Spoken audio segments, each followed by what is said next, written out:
Special security force SSF এর 40তম প্রতিষ্ঠাবার্ষিকীতে বাহিনীটির সদস্যদের আধুনিক ও সময় উপযোগী নিরাপত্তা দক্ষতা অর্জনের আহ্বান জানিয়েছেন প্রধানমন্ত্রী তারেক রহমান। প্রধানমন্ত্রীর কার্যালয়ের শাপলা হলে আয়োজিত অনুষ্ঠানে তিনি বলেন, বর্তমান বৈশ্বিক ও প্রযুক্তি নির্ভর বাস্তবতায় নিরাপত্তা চ্যালেঞ্জ বহুমাত্রিক হয়ে উঠেছে। নিরাপত্তার বলয় যেন সরকারকে জনগণ থেকে বিচ্ছিন্ন না করে ফেলে, সেদিকেও গুরুত্ব দেওয়ার আহ্বান জানান প্রধানমন্ত্রী। মাহবুব সৈকতের report. Special security force SSF এর 40তম প্রতিষ্ঠাবার্ষিকী উপলক্ষে আয়োজিত অনুষ্ঠানে যোগ দেন প্রধানমন্ত্রী তারেক রহমান। তেজগাঁও প্রধানমন্ত্রীর কার্যালয়ের শাপলা হলে আয়োজিত অনুষ্ঠানে প্রতিষ্ঠা কাল থেকে বিশেষ এই নিরাপত্তা বাহিনীর সঙ্গে যারা যুক্ত ছিলেন তাদের প্রতি শুভেচ্ছা জানান তিনি। মরহুমা বেগম খালেদা জিয়া বিভিন্ন মেয়াদে সরকার প্রধান থাকাকালে এবং সর্বশেষ জীবনের শেষ দিনগুলোতে তিনি এভারকেয়ার হাসপাতালে চিকিৎসাধীন থাকা অবস্থায় এসএসএফ অত্যন্ত আন্তরিকতার সাথে দায়িত্ব পালন করেছে। আমি এসএসএফকে আমার এবং আমার পরিবারের পক্ষ থেকে তার জন্য আবারও আন্তরিকভাবে ধন্যবাদ জানাই। বর্তমান সময়ের বহুমাত্রিক নিরাপত্তা চ্যালেঞ্জ মোকাবিলায় আধুনিক ও যুগোপযোগী প্রশিক্ষণের মাধ্যমে এসএসএফ সদস্যদের সার্বক্ষণিক প্রস্তুত রাখার উপরও গুরুত্ব আরোপ করেন সরকার প্রধান। বর্তমানে আর্থসামাজিক রাজনৈতিক অবস্থা ব্যবস্থা, ভূ রাজনৈতিক পরিস্থিতি এবং তথ্য প্রযুক্তির অবাধ বিকাশের ফলে বহুমাত্রিক নিরাপত্তা চ্যালেঞ্জ তৈরি হয়েছে। একটি বিশেষায়িত বাহিনী হিসাবে সাহস, দক্ষতা, কৌশল এবং সর্বাধুনিক প্রযুক্তিতে এসএসএফ এর পিছিয়ে থাকার কোনো সুযোগ নেই। একই সাথে নিরাপত্তা ব্যবস্থা বজায় রাখা এবং নাগরিক জীবনের স্বাচ্ছন্দ্য নিশ্চিত করতে ভারসাম্য বজায় রাখারও নির্দেশনা দেন প্রধানমন্ত্রী। এই দুটোর মধ্যে ভারসাম্য রক্ষা করেই এসএসএফকে তাদের নিরাপত্তা কৌশল প্রণয়ন করতে হয়।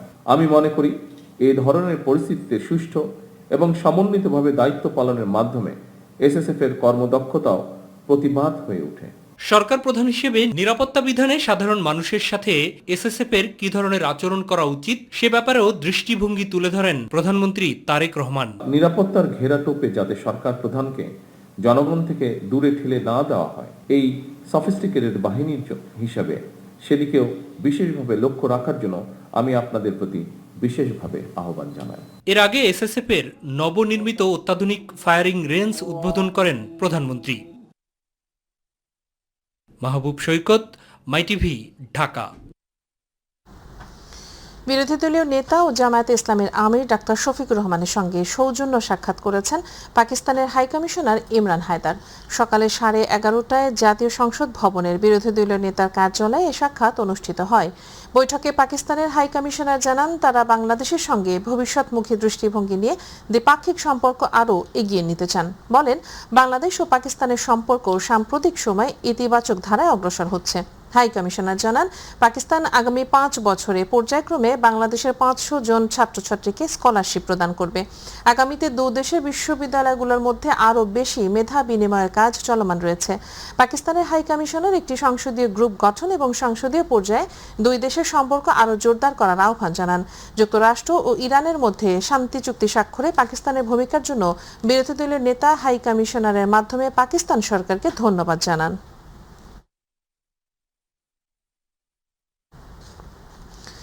গণভোটের রায় বাস্তবায়ন, জনদুর্ভোগ লাঘবের দাবিতে আগামী 20 জুন খুলনা সার্কিট হাউস ময়দানে বাংলাদেশ জামায়াতে ইসলামের বিভাগীয় সমাবেশ অনুষ্ঠিত হবে। সমাবেশে প্রধান অতিথি হিসেবে উপস্থিত থাকবেন জামায়াতে ইসলামের আমির ডাক্তার শফিকুর রহমান। দুপুরে খুলনা প্রেস ক্লাবের 11 দলীয় ঐক্য খুলনা বিভাগের আয়োজনে দলের সেক্রেটারি জেনারেল মিয়া গোলাম পরোয়ার বলেন, দুর্নীতি, দলীয়করণ ও লুটপাটের কারণে বিএনপির সবার আগে বাংলাদেশ স্লোগানটি এখন সবার আগে বিএনপিতে পরিণত হয়েছে। তিনি আরো বলেন, বিএনপি জুলাই সনদ সমর্থন করলেও ক্ষমতায় বসার পরই জুলাই সনদ বাস্তবায়ন নিয়ে সরকার ইউটার্ন নিয়েছে। জনরায় বাস্তবায়নে প্রয়োজনে রাজপথে আন্দোলন গড়ে তোলা হবে বলেও হুঁশিয়ারি দেন তিনি। বৈষম্য, দলীয়করণ, লুটপাট এবং বড় কথা হলো আমাদের গণভোটের গণরায়ের বাস্তবায়নের দাবিতে আমরা দেশবাসীকে কয়েক রাউন্ড কর্মসূচি দিয়ে জনগণকে সচেতন করছি, জনমত আমরা গঠন করছি। বিভাগীয় শহরের এই সমাবেশগুলো সম্পন্ন হলে রাজধানী ঢাকায় শীর্ষ নেতৃবৃন্দ ইনশাআল্লাহ একটি মহা সমাবেশের মধ্য দিয়ে পরবর্তী রাউন্ডের কর্মসূচি ঘোষণা করবেন। বাংলাদেশকে শক্তিশালী গণতান্ত্রিক রাষ্ট্র হিসেবে বিনির্মাণে সরকার প্রতিশ্রুতিবদ্ধ বলে জানিয়েছেন তথ্যমন্ত্রী জহিরুদ্দিন স্বপন। সেই দায়বদ্ধতা থেকে সরকার স্বাধীন গণমাধ্যম নিশ্চিতে কাজ করছে বলেও জানান মন্ত্রী। হোটেল ইন্টারকন্টিনেন্টালে জাতীয় গণমাধ্যম কমিশনের রূপরেখা প্রণয়নের লক্ষ্যে আয়োজিত কর্মশালায় একথা বলেন তথ্যমন্ত্রী। তিনি আরও বলেন, সরকার সহ কেউ ভুলের ঊর্ধ্বে নয়, আর সে ভুল গণমাধ্যমকে গঠনমূলকভাবে ধরিয়ে দেওয়ার আহ্বান জানিয়েছেন তিনি। গণতান্ত্রিক রাষ্ট্র গড়তে সকলকে সাথে নিয়েই সংস্কার করা হবে। গণমাধ্যমের স্বাধীনতা নিশ্চিত করতে কাজ করে যাবে সরকার বলেও জানান তিনি। এই রাষ্ট্রকে একটা গণতান্ত্রিক রাষ্ট্রে পরিণত করার জন্য, একটা কল্যাণমূলক রাষ্ট্রে পরিণত করার জন্য যে সমস্ত জায়গাতে মেরামত করা দরকার, সকলকে সাথে নিয়ে সেই সব জায়গাতে আমরা মেরামত করব। এবং সেই এরিয়াগুলির মধ্যে একটি গুরুত্বপূর্ণ এরিয়া হচ্ছে গণমাধ্যম। এবং সেক্ষেত্রে আমরা বলে রেখেছি যে আমরা গণমাধ্যমের স্বাধীনতাকে নিশ্চিত করব এবং সেই লক্ষ্যে আপনাদের সকলকে সাথে নিয়ে আমরা পথ চলব। আগামী 2 জুলাই থেকে শুরু হচ্ছে এইচএসসি ও সমমানের পরীক্ষা। এবার সবকটি সাধারণ শিক্ষা বোর্ডে অভিন্ন প্রশ্নপত্রে পরীক্ষা নেওয়া হবে বলে জানিয়েছেন শিক্ষামন্ত্রী ডাক্তার আ.ন.ম এহসানুল হক মিলন। দুপুরে সচিবালয়ে শিক্ষা মন্ত্রণালয় সম্মেলন কক্ষে আয়োজিত সংবাদ সম্মেলনে একথা বলেন শিক্ষামন্ত্রী। বলেন, পরীক্ষার সময় ঝড়, অতিবৃষ্টি, বন্যা অথবা যে কোনো দুর্যোগ হলে বিকল্প ব্যবস্থা রাখা হবে। প্রশ্নপত্র তো আগেই পৌঁছে যাবে পরীক্ষার হলে। পরীক্ষার সময় সমস্যা হলে তার জন্য ব্যবস্থাও থাকবে। এ নিয়ে সংশ্লিষ্টদের নির্দেশনা দেওয়া হয়েছে বলেও জানান শিক্ষামন্ত্রী। সারা বাংলাদেশে আমরা একক প্রশ্নে এবার পরীক্ষার ব্যবস্থা করেছি, দেখি কি হয়। এটা আপনারা জানেন, এক এক বোর্ডের সাথে এক এক বোর্ডের প্রতিযোগিতা থাকে। কোনো বোর্ড বলে একটু রিল্যাক্স প্রশ্ন করে, কোনো বোর্ড স্ট্রং প্রশ্ন করে। এক বাংলাদেশে পরীক্ষা দেবে এসএসসি এবং এইচএসসি ভিন্ন প্রস্তুত হতে পারে না, এটা হয় না। আপনার ও লেভেল, এ লেভেলে এক দেশ থেকে আরেক দেশে প্রশ্ন উত্তর ভিন্ন হয় না, সেই জন্য আমরা এটা করেছি। পদ্মা সেতুর পিলারের পাশ থেকে মাটি কাটার বিষয়টি নিয়ে জনমনে তৈরি হওয়া উদ্বেগকে ভুল ধারণা বলে মন্তব্য করেছেন সড়ক পরিবহন ও সেতু মন্ত্রী শেখ রবিউল আলম। দুপুরে সচিবালয়ে গণমাধ্যম কেন্দ্রে বিএসআরএফ সংলাপে অংশ নিয়ে তিনি বলেন, ঢাকায় একটি সমন্বিত যোগাযোগ ব্যবস্থা গড়ে তোলা হবে। 2.5 বছরের মধ্যে রাজধানী থেকে 4টি আন্তঃজেলা বাস টার্মিনাল সরিয়ে নেওয়া হবে বলেও জানান সড়ক পরিবহন ও সেতু মন্ত্রী। আরও জানাচ্ছেন রাকিব হাসান। সচিবালয়ে গণমাধ্যম কেন্দ্রে বাংলাদেশ সেক্রেটারিয়েট রিপোর্টার্স ফোরাম আয়োজিত বিএসআরএফ সংলাপে অতিথি হিসেবে যোগ দেন সড়ক পরিবহন ও সেতু এবং নৌ পরিবহন ও রেলপথ মন্ত্রী শেখ রবিউল আলম। পদ্মা সেতুর পিলারের পাশে মাটি কাটা নিয়ে সাংবাদিকদের প্রশ্নের জবাবে তিনি জানান, যে মাটি সরানো হচ্ছে সেটি মূল কাঠামোর অংশ নয়। যে মাটিটা কাটা হচ্ছে সেই মাটিটা ওখানে সরানোর কথা থাকার কথা ছিল না, সরিয়ে ফেলানোর কথা ছিল, তাই সরানো হচ্ছে। দেখে মনে হচ্ছে পিলারের গোড়ায় মানে গর্ত হয়ে যাচ্ছে। এই পিলারের সাথে, এই স্ট্রাকচারের সাথে ওই মাটির কোনো সম্পর্ক নেই। কিন্তু এরকম একটা ধারণা সাধারণ মানুষের যেটা থাকে, আরে ভাই পিলারের নিচে মাটি কেটে যাচ্ছে, পিলার তো পড়ে যাবে, পিলার তো সমস্যা হবে। ইঞ্জিনিয়ারিং ভাষা এটা না। আর এখন হয়তো সেন্টিমেন্টের জায়গা থেকে মনে হচ্ছে যে মাটি সরাই কোথায় নিয়ে যাওয়া হচ্ছে। আলটিমেটলি এই ধারণাটা হওয়ার একটাই কারণ হচ্ছে, মাটিগুলি প্রাথমিক পর্যায়ে সেতু চলাচলের জন্য উন্মুক্ত হওয়ার পরে সরানো উচিত ছিল, কিন্তু সেটা সরানো হয় নাই। এখন সরানো হচ্ছে বিদায় এইটা আমরা ওই কাজের সাথে সিমিলার মনে করছি না, মনে করছে ভিন্ন কিছু করে মাটি টাটি বিক্রি করে কেউ হয়তো কোনো গোষ্ঠী লাভবান হচ্ছে। এই মাটি সরানো তার অংশ না, এই মাটি সরানো ব্রিজ বানানোর কনস্ট্রাকশনেরই অংশ। গণপরিবহন ব্যবস্থাপনা ও চলাচলের ক্ষেত্রে শৃঙ্খলা আনা হবে জানিয়ে মন্ত্রী বলেন, 2.5 বছরের মধ্যে রাজধানী থেকে সরিয়ে নেওয়া হবে 4টি আন্তঃজেলা বাস টার্মিনাল। সায়দাবাদ স্ট্যান্ড আস্তে আস্তে কাজ করে চলে যাবে, ফুলবাড়ি স্ট্যান্ডে চলে যাবে কিরানীগঞ্জে, আপনি জেলখানার ঠিক অপোজিটে, গাবতলিটা চলে যাবে হিমায়তপুরে। এরকমভাবে টার্মিনালটা শিফট হবে, কিন্তু এখনই হচ্ছে না, এখন ডিপো হিসাবে ওখানে ব্যবহার হবে। আমরা ইতিমধ্যে পদক্ষেপ নিয়েছি যে বাস ব্যক্তি মালিকানায় একই রুটে 2-4-10 জন মালিকের বাস বিচ্ছিন্নভাবে চলবে না, যেটা প্রতিযোগিতা হয়।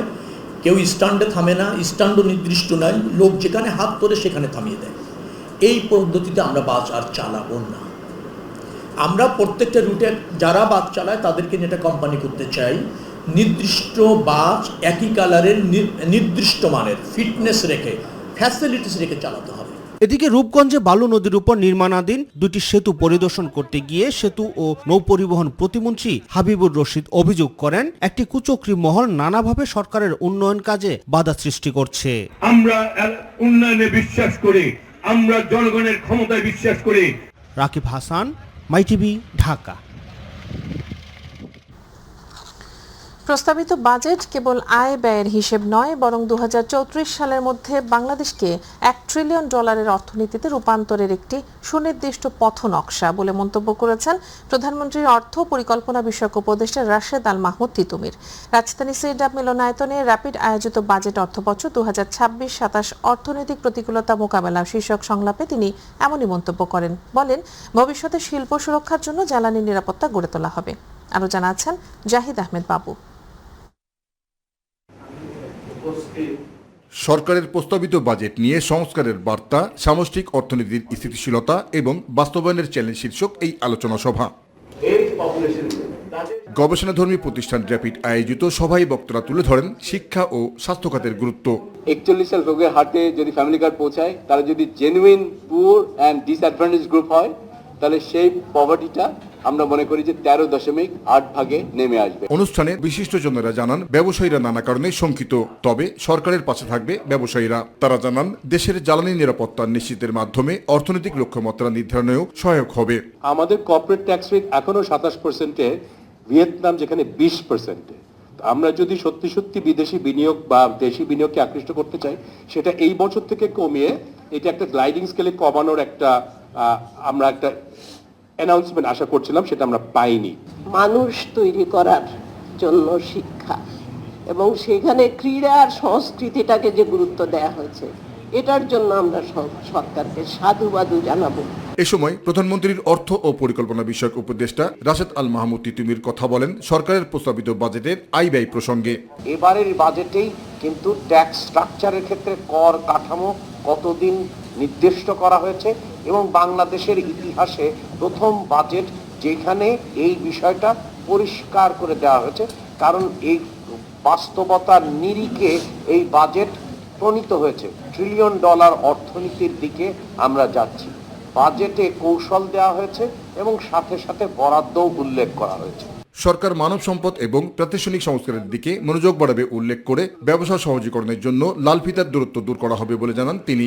এবারের বাজেটে আমরা বিনিয়ন্ত্রণকরণ বা সহজ করে কিভাবে ব্যবসা করা যায় বা ব্যবসা করার ক্ষেত্রে খরচ কিভাবে কমানো যায় সেই বিষয়ে সুনির্দিষ্ট কৌশল এবং পদ্ধতি উল্লেখ করা হয়েছে। শিল্পকে নিরাপদ করতে জ্বালানি নিরাপত্তা গড়ে তোলার পাশাপাশি ভবিষ্যতে করের হার না বাড়িয়ে অভ্যন্তরীণ সম্পদ বৃদ্ধি করা হবে বলেও জানান রাশেদ আল মাহমুদ তিতুমির। করের হার না বাড়িয়ে অভ্যন্তরীণ সম্পদ সংগ্রহ বৃদ্ধি। জাহিদ আহমেদ বাবু, মাই টিভি, ঢাকা। বাংলাদেশ সেনাবাহিনী দেশের গণ্ডি পেরিয়ে বিশ্ব পরিসরেও অবদান রাখছে বলে মন্তব্য করেছেন সেনাপ্রধান ওয়াকারুজ্জামান। সেনাবাহিনীর আধুনিকায়নে বাস্তবমুখী নানা উন্নয়ন পরিকল্পনা নেওয়া হয়েছে বলেও জানিয়েছেন তিনি। চট্টগ্রামে বাংলাদেশ মিলিটারি একাডেমি প্যারেড গ্রাউন্ডে 90তম দীর্ঘমেয়াদী কোর্সের অফিসার ক্যাডেটদের কমিশন প্রাপ্তি উপলক্ষে আয়োজিত রাষ্ট্রপতি কুচকাওয়াজে প্রধান অতিথির বক্তব্যে তিনি একথা বলেন। সেনাপ্রধান আরও বলেন, মাতৃভূমির স্বাধীনতা ও সার্বভৌমত্ব অক্ষুণ্ণ রাখতে দক্ষ, আধুনিক ও দেশপ্রেমে উদ্বুদ্ধ সেনাবাহিনীর গুরুত্ব অপরিসীম। নবীন কর্মকর্তাদের উদ্দেশ্যে তিনি বলেন, শপথ গ্রহণের মধ্য দিয়ে তাদের ওপর দেশের স্বাধীনতা ও সার্বভৌমত্ব রক্ষার পবিত্র দায়িত্ব অর্পিত হয়েছে। এই দায়িত্ব পালনে সততা, শৃঙ্খলা, কর্তব্যবোধ ও পেশাদারিত্বের পরিচয় দিতে হবে।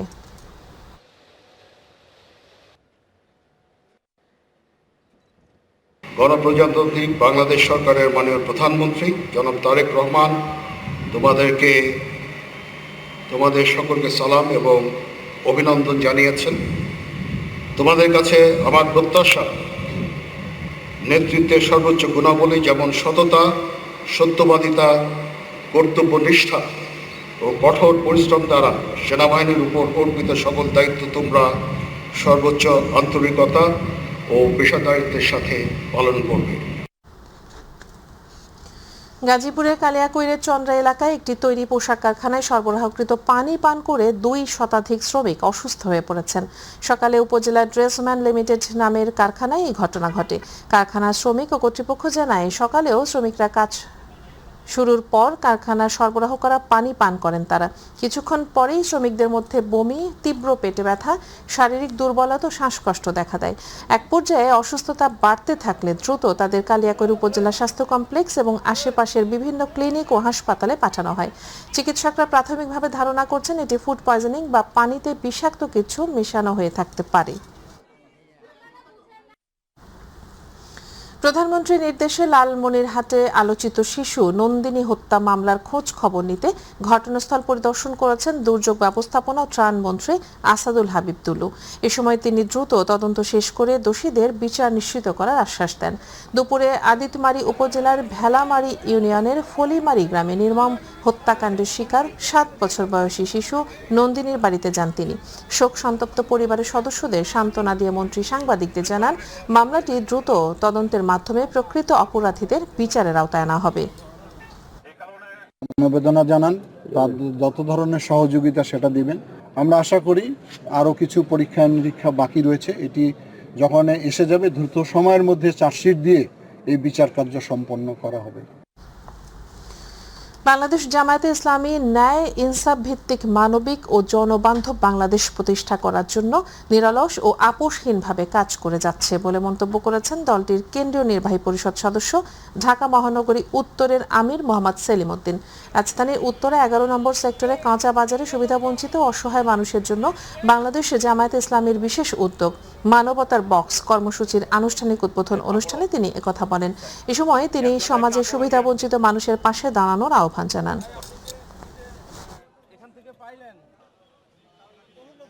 জুলুম মুক্ত, অন্যায় মুক্ত একটা সুশাসনের ঢাকা, যেখানে যানজট থাকবে না, এই ঢাকাকে বদলাবার জন্য আসুন আমরা সবাই মিলে ঐক্যবদ্ধ হই।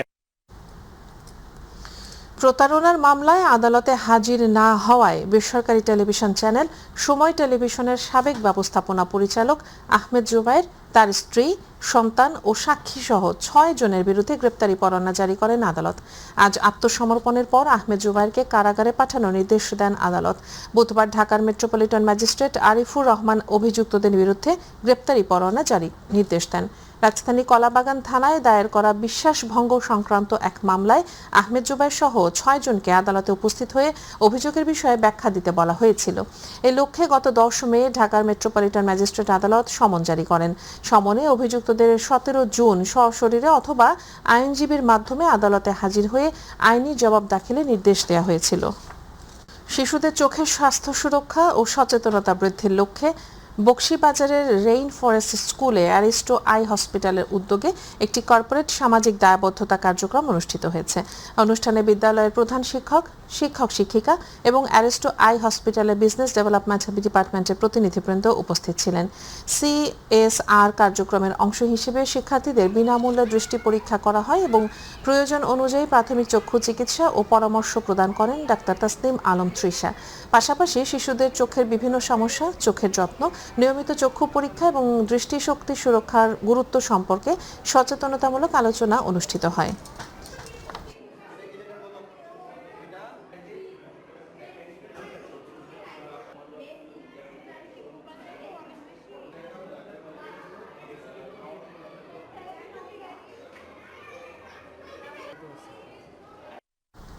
জানাবো প্রবাসের খবর।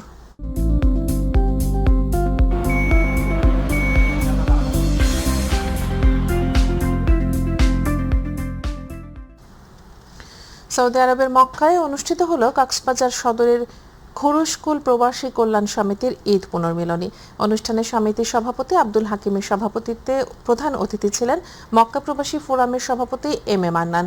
প্রধান বক্তা ছিলেন সমিতির প্রতিষ্ঠাতা ও প্রধান উপদেষ্টা হাফেজ নুরুল আফসার নুরি। বিশেষ অতিথি ছিলেন চকরিয়া সমিতির সাধারণ সম্পাদক আনোয়ারুল হক, উপদেষ্টা মোহাম্মদ রাশেদ, উপদেষ্টা শাহাবুদ্দিন, উপদেষ্টা হুমায়ুন আহমেদ। উপস্থিত ছিলেন সিনিয়র সহসভাপতি ফরিদ মিয়া, সহসভাপতি সানাউল্লাহ, অর্থ সম্পাদক মোহাম্মদ রুবেল, সহ অর্থ সম্পাদক নুরুল আজিম, সহ সাধারণ সম্পাদক রেজাউল করিম সহ সমিতির অন্যান্য নেতৃবৃন্দ।